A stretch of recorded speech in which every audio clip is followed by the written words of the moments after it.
Um dos maiores nomes da música brasileira gravou o primeiro álbum e morreu 6 anos depois.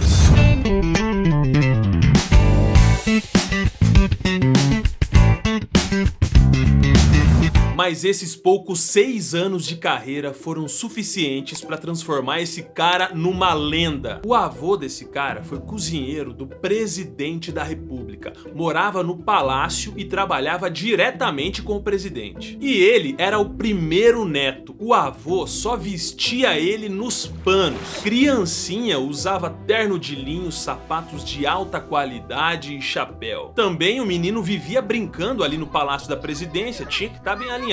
Como o avô ganhava muito bem trabalhando com o presidente, fazia questão que o neto tivesse tudo do bom e do melhor. Mas o pai dele também ganhava bem, era um excelente carpinteiro. Eles moravam na zona sul do Rio de Janeiro e foi lá que ele pegou gosto pela música. O pai tocava violão e cavaquinho e gostava de sair nos blocos de carnaval em Laranjeiras. Ele, a mãe e os irmãos sempre iam juntos. O pai dele não deixava ele colocar a mão nos instrumentos, mas quando ele ia trabalhar, o menino corria, pegava o instrumento e ficava tocando. Quando ele fez 11 anos, o avô dele morreu. A essa altura, ele já tinha 7 irmãos e o pai dele estava se apertando para conseguir manter o padrão de vida para a família. A coisa foi ficando difícil até que ele não conseguiu mais pagar o aluguel na Zona Sul. Nessa época, começou a surgir uma conversa de que tinha uma galera indo para um morro do outro lado da cidade, onde o aluguel era bem mais barato. Tinha gente que morava em barraco de madeira e nem precisava pagar o aluguel, então eles foram morar nesse morro, mas numa casa de alvenaria. O moleque chegou no morro usando as roupas que o avô dava. Quando saía na rua, ficava muito diferente das outras crianças que viviam ali, mas o choque de realidade não demorou a chegar. O tempo foi passando e mesmo morando ali no morro, o pai dele não estava conseguindo sustentar aquela família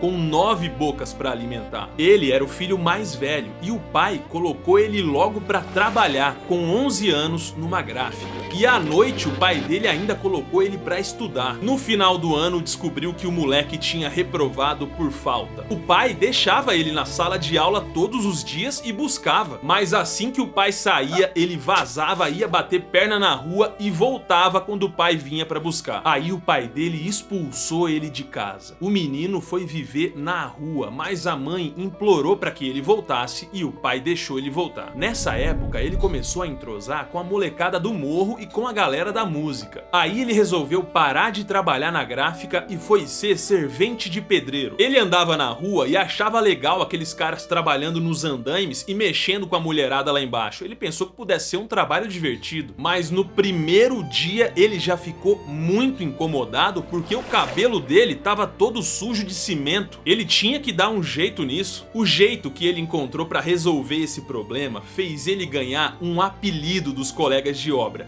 e foi com esse apelido que ele se tornou um ícone da música brasileira. Quando ele fez 17 anos, a mãe dele morreu no parto do 11º filho, e esse filho também morreu. O pai dele ficou transtornado com o que tinha acontecido e expulsou ele de casa de novo. Ele saiu, estava sem emprego e acabou dormindo nos trens da Central do Brasil. Depois arrumou serviço como ajudante de um pai de santo. Era ele que deixava os despachos nas encruzilhadas. Mas o perrengue nas ruas estava muito grande, então ele resolveu voltar para casa para pedir perdão e abrigo pro pai. Mas quando ele chegou lá, não tinha ninguém na casa. O pai e os 9 irmãos tinham se mudado, mas o pai mandou entregar um recado para ele. Vou embora desse morro, mas deixo aqui um filho para fazer vergonha para a família.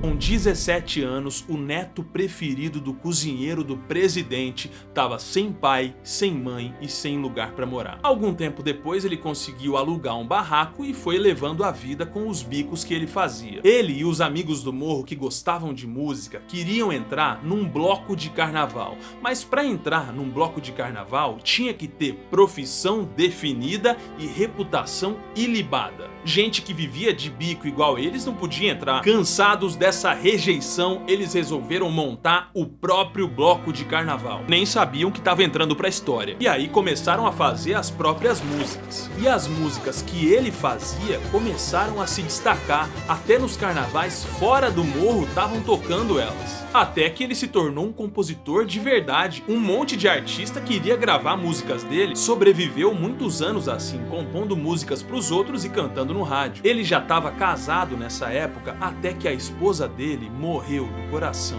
E aí ele simplesmente desapareceu do morro. Nessa época todo mundo achou que ele tivesse morrido. Ele se afundou na bebida e quase desistiu da música. Até que quase 10 anos depois, ele resolveu voltar pro morro para encontrar um parceiro de composição que ele tinha, e aí ele encontrou com uma mulher que deu rumo para a vida dele. Ele já tinha 65 anos, quando um produtor de uma gravadora colocou na cabeça que ele tinha que gravar um álbum cantando e se lançar como cantor. Mas nenhuma gravadora queria apostar num cantor de 65 anos gravando o primeiro álbum. Depois de implorar muito pro diretor artístico da gravadora, esse produtor conseguiu convencer a gravadora a lançar esse cara como cantor. O primeiro disco até que foi bem, mas o segundo disco, que ele gravou com 66 anos, entrou na lista dos maiores álbuns da música brasileira de todos os tempos. A música que abriu esse disco, ele fez para um amigo que se apaixonou por uma mulher mais nova,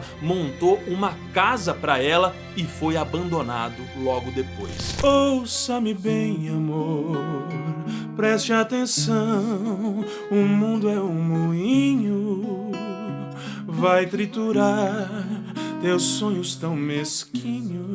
Outro grande sucesso desse disco ele fez para aquela mulher que deu o rumo na vida dele. Eles cuidavam juntos de uma roseira que ficava no fundo da casa deles, e ela perguntou para ele um dia como que aquela roseira dava tanta rosa. Ele respondeu que não sabia, que até conversava com as rosas, mas elas não falavam. Queixo-me as rosas, mas que bobagem, as rosas não falam, simplesmente as rosas exalam o perfume que roubam de ti. Estamos falando do cara que é considerado o maior sambista da música brasileira. O cara que só foi conhecer o verdadeiro nome depois dos 50 anos. Angenor de Oliveira, o mestre Cartola. Eu escrevi um livro com histórias e curiosidades sobre música. Se você quer adquirir, é só clicar no link que tá na minha bio, na capa do meu perfil. Me conta aí qual a sua preferida do Cartola.